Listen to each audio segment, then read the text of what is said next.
बिस्मिल्लाहिर्रहमानिर्रहीम। अस्सलाम वालेकुम। मैं इब्रार अहमद मेहर एडवोकेट उम्मीद करता हूं कि आप सब खैरियत से होंगे। डोनाल्ड ट्रंप इस वक्त बहुत परेशान है। वो क्यों परेशान है, इस पर बात करेंगे। इसके अलावा इसराइली मीडिया ने दावा किया है कि ट्रंप और नेतन्याहू के दरमियान 2 हफ्तों में गजा में जंग खत्म करने पर इत्तफाक हो गया है। इस हवाले से क्या मालूमात हैं, उस पर बात करेंगे। और इसके अलावा ईरान के खिलाफ 12 रोजा जंग में इसराइल को कितने अरब डॉलर का नुकसान हुआ है, इस पर भी बात करेंगे। लेकिन सबसे पहले हलीमा खान साहबा की एक स्टेटमेंट के हवाले से थोड़ी सी डिस्कस करेंगे। उन्होंने कहा कि इमरान खान 6 हफ्ते से कह रहे हैं कि मेरे साथ मुलाकात करो। हम ये नहीं पूछ रहे कि मुलाकात होनी चाहिए या नहीं। जो कोशिश आज कर रहे हैं पहले करनी चाहिए थी।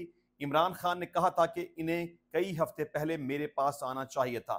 अलीमा खान साहबा अलीमीन गंडापुर से नाराज हैं और बहुत ज्यादा नाराज हैं। इस वजह से नाराज हैं कि गंडापुर ने इमरान खान साहब की हुक्म अदूली की है।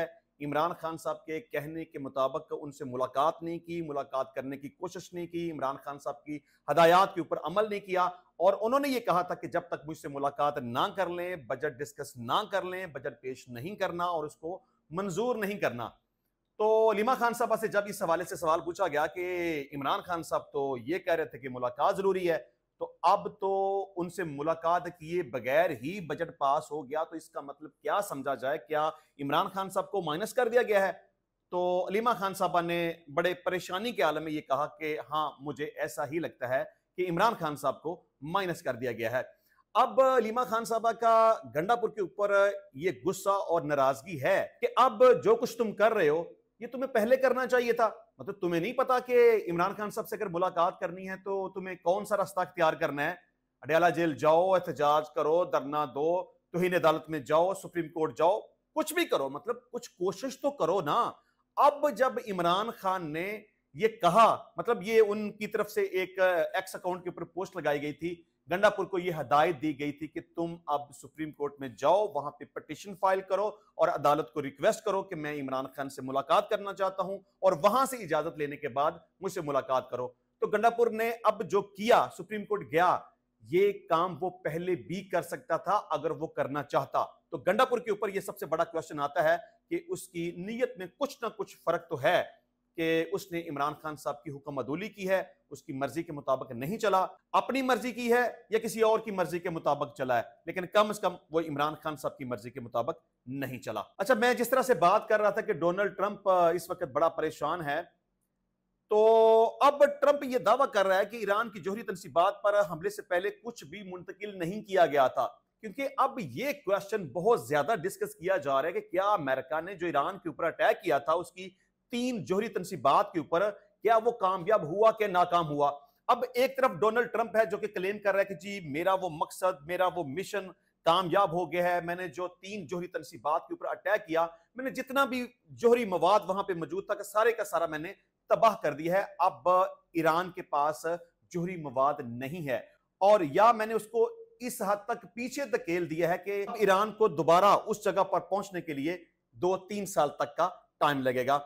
अच्छा, एक तरफ ईरान है जो कि यह क्लेम कर रहा है कि जब अमेरिका ने ईरान के ऊपर अटैक किया उससे पहले वो अपना जौहरी मवाद वहां से मुंतकिल कर चुके हुए थे और अटैक करने के बाद हमारा कुछ भी नुकसान इस हवाले से नहीं हुआ। मतलब जितना भी जौहरी मवाद था वो बिल्कुल महफूज है और किसी दूसरी जगह पे उसे शिफ्ट कर दिया गया था, उससे कुछ भी नुकसान नहीं पहुंचा। और अगर अदरवाइज इसको देखा जाए तो पूरी दुनिया में ताबकारी असरात कहीं पर भी महसूस नहीं किए गए। और इसके साथ साथ अमेरिका का एक न्यूयॉर्क टाइम अखबार है और बीबीसी है, वो भी अपनी हद तक ये क्लेम कर रहे हैं कि डोनाल्ड ट्रंप जो दावा कर रहा है कि उसने ईरान की जौहरी तनसीबात को तबाह कर दिया, जौहरी मवाद को खत्म कर दिया, वो गलत कह रहे हैं। जौहरी मवाद महफूज है और अमेरिका ने जो अटैक किया था वो अटैक उसका कामयाब नहीं हुआ। तो डोनाल्ड ट्रंप इस हवाले से भी बड़े नाराज हैं, गुस्से में हैं और कहते हैं कि बीबीसी ने जो खबर दी है और न्यूयॉर्क टाइम ने जो खबर दी है वो बिल्कुल गलत है और झूठ पर मबनी है। और वो मुसलसल इस बात के ऊपर बजिद हैं कि उनका मिशन और टारगेट कामयाब हुआ और वो ईरान को एटम बम बनाने से महरूम कर चुके हैं और जो भी उनके पास मटेरियल था वो खत्म कर चुके हैं, तबाह कर चुके हैं। अच्छा, इस हवाले से उनके ट्रुथ सोशल पर एक पोस्ट लगाई गई जिसमें उन्होंने लिखा कि अमेरिकी फजाई हमलों की हदफ बनने वाली ईरानी जौहरी तनसीबात से कुछ भी मुंतकिल नहीं किया गया। अमेरिकी सदर ने अपनी पोस्ट में लिखा, तनसीबात से कुछ भी नहीं निकाला गया। यूरेनियम बहुत भारी होने के अलावा उसको निकालना बहुत वक्त तलब और इंतहाई खतरनाक होता है, जिसे मुंतकिल करना मुश्किल है। अच्छा जी, इसके अलावा ईरानी मीडिया ने यह दावा किया है कि ट्रंप और नेतन्याहू के दरमियान ये बात तय हो गई है कि गजा जंग अब आइंदा 2 हफ्तों में खत्म कर दी जाएगी।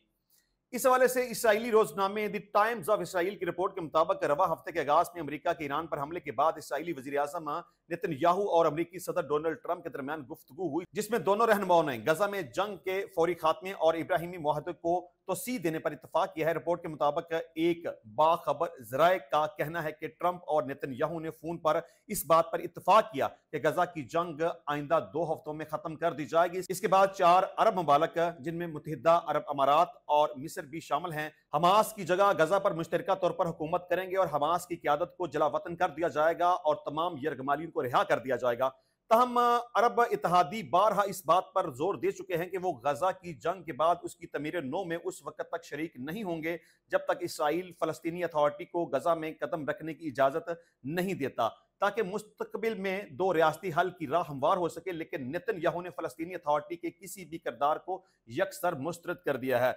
इसके अलावा हमास की क़यादत ने भी तवील अरसे से जलावतनी के मुतालबात को रद्द कर रखा है। रिपोर्ट के मुताबिक ट्रंप और नेतन्याहू के साथ पीर की रात को होने वाली इस जज्बाती काल में अमेरिकी वजीर खारजा मार्को रूबियो और इसराइली स्ट्रेटेजिक अमूर के वजीर भी शामिल थे। रिपोर्ट में मजीद कहा गया है कि गजा से निकलने के ख्वाहिशमंद फलस्तीनी को कुछ नामालूम ममालिक में बसाया जाएगा। सऊदी अरब और शाम इसराइल के साथ सफारती ताल्लुकात कायम करेंगे और दीगर अरब और मुस्लिम ममालिक भी इसके नक्शे कदम पर चलेंगे। इसराइल अपनी जानब से मुस्तकबिल में 2 रियासती हल की हमायत का इजहार करेगा, बशर्त यह कि फलस्तीनी अथॉरिटी में इस्लाहात की जाएं। इसके साथ ही दोनों रहनुमाओं ने इस बात पर भी इत्तफाक किया कि अमेरिका मगरबी किनारे के कुछ हिस्सों पर इसराइली खुद मुख्तारी को तस्लीम करेगा। अच्छा जी, अब बात करेंगे कि ईरान के साथ 12 रोजा जंग में इसराइल को कितना नुकसान पहुंचा है। इस हवाले से ईरानी सरकारी खबरसा अदारे प्रेस टीवी ने बताया है कि इसराइली मीडिया और मुआशी रिपोर्ट्स के मुताबिक ईरान के खिलाफ 12 रोजा जंग के दौरान इसराइल को तकरीबन 12 अरब डॉलर का बराह रास्त नुकसान पहुंचा है, जबकि मजमूई नुकसान 20 अरब डॉलर तक जा सकता है।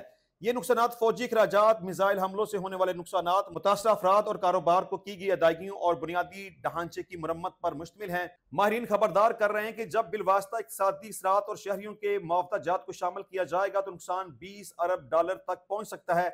इसराइली अखबार के मुताबिक इसराइली खजाने को 22 अरब शिकल, ये तकरीबन 6.45 अरब डॉलर बनते हैं, का नुकसान हो चुका है। इसराइली फौज अब 40 अरब शिकल के अजाफी फंड की तलाश में है ताकि हथियारों का जखीरा दोबारा भरा जा सके, नए हथियार खरीदे जा सके और रिजर्व यूनिट्स को बरकरार रखा जा सके। इससे कबल जंग से पहले फौज ने 10 और फिर 30 अरब शिकल का मुतालबा किया था। इसराइल का बजट खसारा 6% तक पहुंचने की तवक्को है, जो कि जंगी अखराजात के सबब माली दबाव का नतीजा है। ये खसारा गजा जंग के दौरान पहले ही बढ़े हुए खसारों में मजीद बोझ डालेगा। साथ इसराइली मीशत में 0.2% सुस्त रवि की पेश गोई की गई है, जो टैक्स आमदनी में कमी का बायस बनेगी। इसराइली तजारती रोजनामा ने रिपोर्ट किया है कि इसराइली काबीना ने ईरान में हमलों और दिफाई इक़दामात के लिए तकरीबन 5 अरब डॉलर यानी कि रोजाना 72.5 करोड़ डॉलर खर्च किए। सिर्फ मुआवजों की मद में कम से कम 5 अरब शिकल, जो कि 1.5 अरब डॉलर के अखराजात का तखमीना लगाया गया है। अखबार दी मार्कर ने पीर को तस्दीक की कि ईरानी मिसाइल हमलों से होने वाला मादी नुकसान पहले ही 5 अरब शिकल यानी कि 1.5 अरब डॉलर से तजावज कर चुका है। मौशी माहरीन ने खबरदार किया है कि अगर जंग तवील हुई तो इसराइली मीशत दिवालिया होने के दिहाने पर पहुंच सकती है। प्रॉपर्टी टैक्स के अंदाजों के मुताबिक ईरानी जवाबी कार्रवाइयों में तकरीबन 15,000 इसराइली आबादकारियों को अपने घर छोड़ने पर मजबूर होना पड़ा। बहुत से लोग काबस इलाकों में होटलों में मुंतकिल हो गए। इन होटलों के अखराजात का तखमीना तकरीबन 100 मिलियन शिकल यानी कि 29 मिलियन डॉलर लगाया गया है। इसराइली हुकूमत को नामालूम मुद्दत तक इन खानदानों का किराया अदा करना होगा, जिनके मकानात मुकम्मल तौर पर तबाह हो चुके हैं और जिनकी तमीर नौ में कई साल लग सकते हैं। अब तक 41,000 से जायद दावे हुकूमत के मुआवजा फंड में जमा हो चुके हैं और मजीद की तवक्को है। इनमें से तकरीबन 33,000 दावे इमारतों के नुकसान से मुतल्लक हैं, जबकि 8,000 से जायद गाड़ियों, अमलाक और सामान के नुकसानात से मुतल्लक हैं। तकरीबन 26,000 दावे सिर्फ तल अबीब की रिहायशों की जनब से आए हैं। 7 अक्टूबर 2023 से कबल तकरीबन 6,000 आबादकार मुस्तकिल मुआवजा वसूल कर रहे थे, लेकिन हमास के جنوبی اسرائیلی بستیوں پر حملے کے بعد یہ تعداد 25,000 تک بڑھ گئی۔ دی مارکر کے مطابق ایران جنگ کے بعد یہ تعداد مزید بڑھنے کا امکان ہے۔ ایک رپورٹ کے مطابق اسرائیلی وزارت خزانہ کے ذرائع نے بتایا ہے کہ اسرائیل واشنگٹن سے مزید مالی مدد، امداد یا قرض کی ضمانت مانگنے پر غور کر رہا ہے تاکہ جنگی اخراجات پورے کیے جا سکیں اور فوجی ضروریات کو پورا کیا جا سکے۔ انشاءاللہ ملتے ہیں نیکسٹ ٹائم نئی ویڈیو میں نئے ٹاپک کے ساتھ، تب تک کے لیے اجازت دیجیے، اللہ حافظ۔